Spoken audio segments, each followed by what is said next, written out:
Shri Venkateswara gold తాకట్టులో ఉన్న మీ బంగారాన్ని విడిపించి కొనబడును.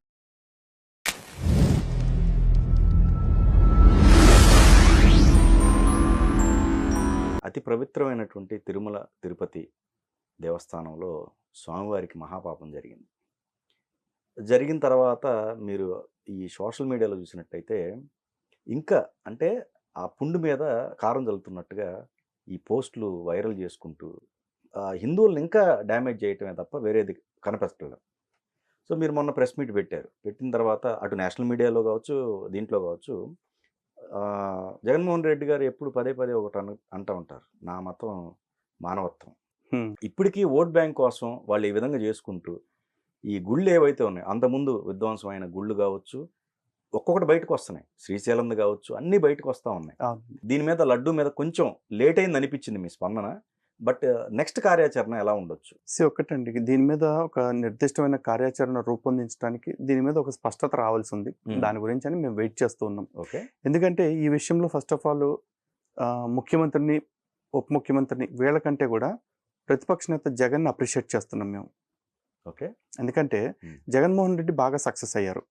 ఎక్కడ ఈ లడ్డు విషయంలో ఇంత దారుణమైన కల్తీ జరిగి అసలు నెయ్యే లేకుండా 60 లక్షల కేజీల నెయ్యిని టీటీడీకి సప్లై చేశారు. దాంతో లడ్డూలు చేశారు. ఆ లడ్డూలతోటి రోజు 1,00,000 మంది భక్తులకు అమ్మారు. అలా సుమారు 4 సంవత్సరాల పాటు అమ్మారు. ఈ కల్తీ గురించి ఎవ్వరూ పట్టించుకుంటే, అంటే ఈ కల్తీ బయటకు వచ్చి ఇందులో జంతువుల కొవ్వు కలిసిందని మొదట చెప్పినా ఆ తర్వాత జంతువుల కొవ్వు ఉంది అని నిర్ధారించలేము అని చెప్పి సిబిఐ రిపోర్ట్ ఇచ్చింది, సిట్ రిపోర్ట్. కానీ చివరాఖరికి వచ్చేప్పటికి జనాల్లోకి ఎట్లా వెళ్ళింది అంటే, వైసీపీ ఎక్కడ సక్సెస్ అయిపోయింది తీసుకెళ్ళటంలో అంటే, అసలు జంతువుల కొవ్వు కలవలేదంట కదా, చంద్రబాబు నాయుడు అబద్ధం చెప్పాడంట కదా అని ప్రజలు మాట్లాడుకునే అంత చక్కగా అబద్ధాన్ని ప్రజల్లోకి పంపించేయడంలో Jaganmohan Reddy, YSRCP and Sakshi media success అయిపోయారు. దానికి వాళ్ళని ఖచ్చితంగా అప్రిషియేట్ చేస్తాను.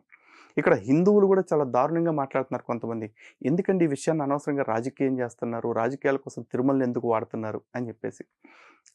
కల్తీ జరగటం రాజకీయం కాదు, ఆ కల్తీ గురించి మాట్లాడటం రాజకీయం. ఆ కల్తీ జరిగిందన్న నివేదికని ఎక్స్పోజ్ చేస్తూ భవిష్యత్తులో ఇది జరగకుండా ఉండాలంటే ఏం చేయాలి అని సూచనలు ఇవ్వటం ఇది రాజకీయంగా కనపడుతుందట. బహుశా రాష్ట్రంలో ఉన్న చాలామంది పెద్ద పెద్ద మేధావులుగా చెప్పబడే వాళ్ళు ఇట్లాంటి మాటలే మాట్లాడుతూ ఉన్నారు. విచిత్రంగా అనిపిస్తూ ఉంది. కల్తీ జరిగింది మాకండి, మా ఆలయంలో. ఇప్పుడు చాలామంది అంటారు, మేము హిందువులం కాదా అంటారు.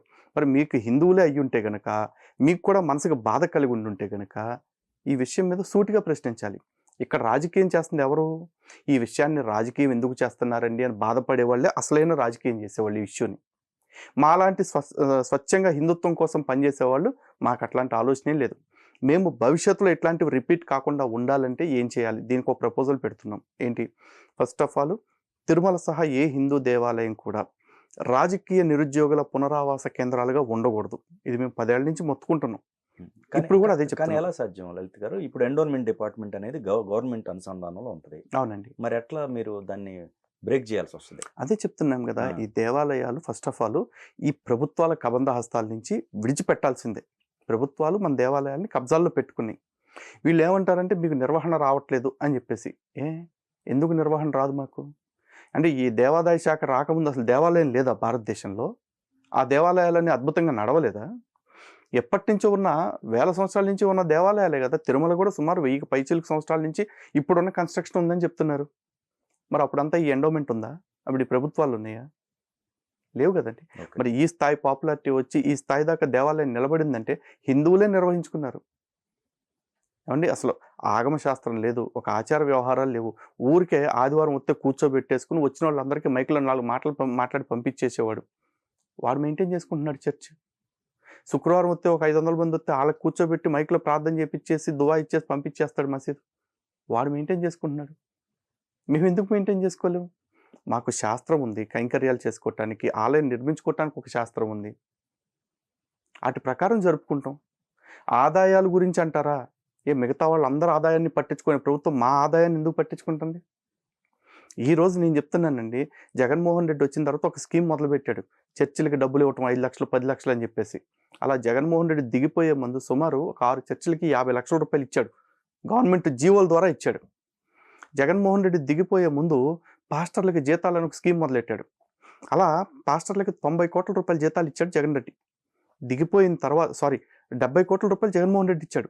జగన్మోహన్ రెడ్డి దిగిపోయిన కాడి నుంచి చంద్రబాబు నాయుడు సీఎం అయిన కాడి నుంచి ఈ రోజు దాకా 92 కోట్ల రూపాయలు ప్రభుత్వ నిధుల్లో నుంచి తెచ్చిన డబ్బుల్ని పాస్టర్లకు జీతాలుగా ఇచ్చారు చంద్రబాబు నాయుడు గారు కూడా. అదేలే, ఆయన స్టార్ట్ చేశారు, ఈయన కొనసాగించాల్సి వస్తుంది. అంటే ఇప్పుడు జగన్మోహన్ రెడ్డి గారు పెట్టిన నవరత్నాల పథకాలన్నీ ఆపేశారుగా. అవన్నీ ఆపినప్పుడు పాస్టర్ల జీతాలు ఆపడానికి ఏంటి ప్రాబ్లం? ఈమె మాట్లాడితే రాజకీయమా? అంటే జగన్మోహన్ రెడ్డికి తిడితే టీడీపీ వాళ్ళు పొగుడుతారని, లేదా టీడీపీని తిడితే జగన్మోహన్ రెడ్డి వాళ్ళు పొగుడుతారని, వీళ్ళకి భజన చేసుకుంటూ కూర్చోటానికి, లేకపోతే వీళ్ళకి మెహర్బానీ చేసి కూర్చోటానికి హిందూ సంఘాలు ఉంది. తప్పు జరిగినప్పుడు జగన్ అడుగుతాం, తప్పు జరిగినప్పుడు చంద్రబాబుని అడుగుతాం, తప్పు జరిగితే నరేంద్ర మోడీని అడుగుతాం. ఎవడు దిగొచ్చాడండి హిందుత్వం కంటే? ఎవడు ఎక్కువ కాదు కదా. ధర్మం ముందు వాళ్ళెంత, నేనెంత, మీరెంత. మనం అందరం కాలగర్భంలో వస్తుంటాం, పోతూ ఉంటాం. ధర్మం అలా కాదు, శాశ్వతమైంది. అందుకే ఈ ధర్మాన్ని సనాతన ధర్మం అంటాం. ఈ రోజున ఎన్డీడీబీ రిపోర్ట్ ఒకసారి మాట్లాడుకుందాం. ఎన్డీడీబీ కాఫ్లో ఒక రిపోర్ట్ వచ్చింది. ఏంటంటే జంతువుల కొవ్వుకు సంబంధించిన అవశేషాలు ఉన్నాయి. అందులో బీఫ్ టాలో అంటే ఎద్దు లేదా గేదెకు సంబంధించిన పొట్ట ప్రాంతంలో ఉండే కొవ్వు ఇవి పదార్థాలు ఉన్నాయి. రెండోది లార్డ్ అంటే పంది కొవ్వుకి సంబంధించిన ఆనవాళ్ళు ఉన్నాయి అని చెప్పేసి. ఈ ఎన్డీడీబీ కాఫ్ సెంట్రల్ గవర్నమెంట్ ఏజెన్సీ కదా, గవర్నమెంట్ ఆఫ్ ఇండియా కింద పనిచేస్తుంది కదా. మరి ఇప్పుడు సిట్ రిపోర్ట్లో సిబిఐ వాళ్ళు ఉన్నారు. సిట్ దీనిలో స్టేట్ పోలీస్తో పాటు ఈ సిబిఐ వాళ్ళు ఏమంటున్నారు? మేము విచారణ చేసాం, ఇందులో జంతువుల కొవ్వు ఉన్నట్లుగా మా దగ్గర ప్రాథమిక ఆధారాలు లేవు, మా దగ్గర 10% కంటే ఎక్కువ కలిసిన పదార్థాలను మాత్రమే ఐడెంటిఫై చేయగలుగుతాము అన్నారు.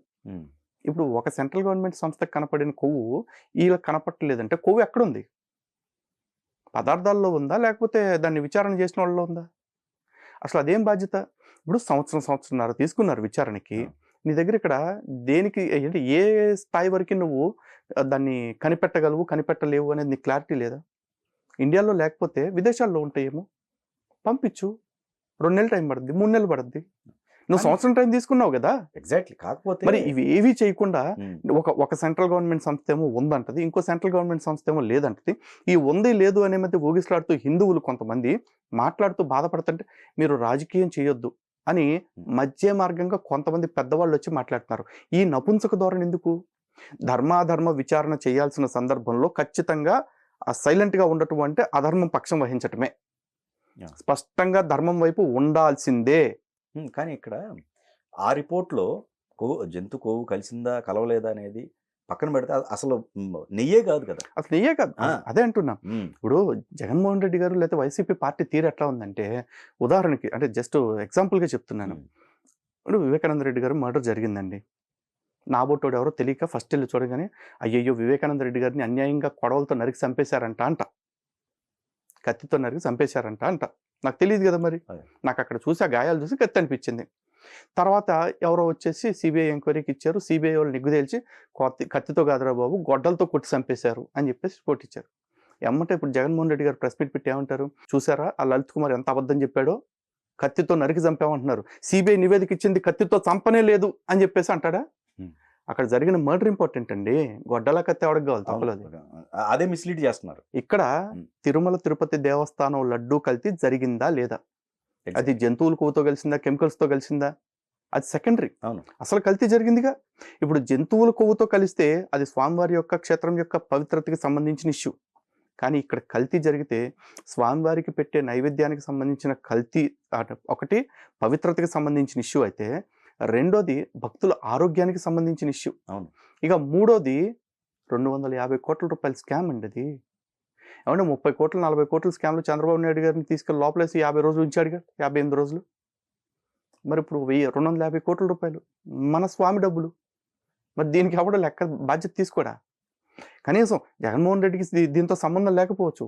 అప్పటి టీటీడీ చైర్మన్, టీటీడీ ఈవో వాళ్ళని ఏం చేస్తున్నారు? టీటీడీ ఈవోని బదిలీ చేసేసి అయిపోయింది అన్నారు. ఈవోని బదిలీ చేస్తే ఇంకో చోటు ఉద్యోగం చేస్తాడు. చర్యలేవి? ప్రజల నుంచి వస్తున్న ప్రశ్న ఏంటంటే చర్యలేవి? ఇప్పుడు ఎవరిని లోపలేరా? మరి సాక్షాత్తు సీఎం గారు ఇచ్చిన స్టేట్మెంట్ అండి. ఆయన ఇచ్చిన స్టేట్మెంట్ తర్వాత కూడా మరి ఎవరి మీద యాక్షన్స్ లేవు అంటే ప్రజల్లో మరి ఇట్లాంటి అనుమానాలు వస్తాయి. అవి తీర్చాల్సిన బాధ్యత, ఆ అనుమానాలని రూపుమాపాల్సిన బాధ్యత ముఖ్యమంత్రి గారి మీద కూడా ఉంటుంది. ఎంతసేపు ప్రతిపక్ష నాయకుడు ఏదో, అదే ప్రతిపక్ష నాయకుడు కాదు, ప్రతిపక్ష హోదా లేదు కదా, జగన్మోహన్ రెడ్డి గారు ఏదో తప్పుడు ప్రచారం చేస్తున్నారంటే ఆ తప్పుడు ప్రచారం చేసుకునే ఆస్కారం ఇచ్చింది ఎవరు? సో ఇవన్నీ క్లియర్ చేయమని అడుగుతున్నాం, అందరినీ అడుగుతున్నాం మేము.